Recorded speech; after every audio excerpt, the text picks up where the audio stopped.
chaos in Brazil as thousands stormed the country's capital protesting October's election results. Supporters of far-right former President Jair Bolsonaro unwilling to accept his defeat to Luiz Inácio Lula da Silva, otherwise known as Lula, seen here tonight in an emergency address, promising harsh consequences as Bolsonaro's election deniers smashed windows, wreaking havoc inside and out of the country's Congress, Supreme Court, and presidential palace. U.S. Secretary Blinken tweeting in part, quote, "Using violence to attack democratic institutions is always unacceptable. It's a scene all too familiar 2 years after the January 6th attack.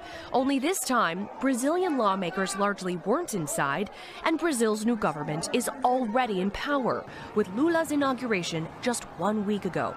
But fears of an insurrection never fully quelled. In the days that followed Lula's win, Bolsonaro protesters blocked major roads. They set vehicles on fire, while Bolsonaro toed the line, never formally conceding to Lula. Was the writing on the wall that this was coming?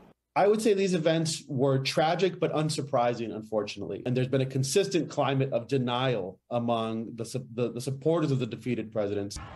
Bringing calm to a country at a political boiling point will be Lula's first major test of his new presidency. Marissa Para, NBC. Protesters who are calling for the resignation of President Dina Boluarte have marched to Plaza San Martin, the historic epicenter of demonstrations in Lima. They are determined to make their voices heard during 2 days of planned protests, following weeks of protests around Peru that have killed at least 42 people since early December. Peru's General Confederation of Workers has called a strike on Thursday in support of the protests.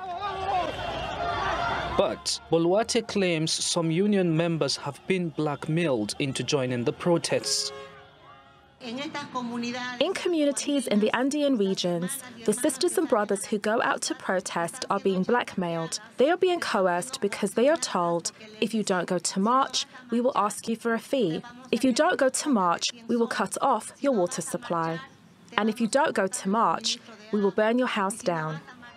In acknowledging the new protests, Boluarte asked that they remain peaceful. But she said protesters calling Parliament to be dissolved wanted an excuse to keep blocking roads. Around 100 roads are still blocked, and police have sometimes responded with tear gas. The demonstration started last month when former President Pedro Castillo was forcibly removed from office and jailed after facing corruption charges and trying to disband the legislature to avoid impeachment. Now his supporters are calling for him to be released from custody and early elections. In a TV interview from prison, Castillo said he had no plans to flee the country. Why would I flee the country? Why would I leave the country? Where's the proof I want to leave? I haven't killed or robbed anyone. If I have to be accountable to honor the truth, I will always do it here in my country. Boluarte was Castillo's vice president, and even though they represent the same left-wing party, Castillo's supporters, particularly in Peru's rural and mountainous regions, view Boluarte as a traitor. Castillo's supporters say Boluarte needs to resign to restore peace, but counter-demonstrators are demanding Castillo supporters stand down. With no resolution in sight, the only significant concession Boluarte has made to the protesters is a promise to hold national elections in 2024, 2 years earlier than originally planned. Usman Aliyu Uba, TRT World.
These people have run out of patience.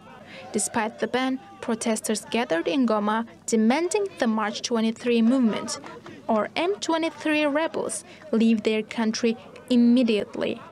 The police responded with tear gas and arrested about a dozen people, sparking more anger. We said this would be a non-violent protest. It's our right. We are not in a dictatorship. The Constitution gives us the right to protest. It's our legitimate right. We can't stay indifferent to this situation. About 500,000 people have been displaced because of the recent violence in DRC.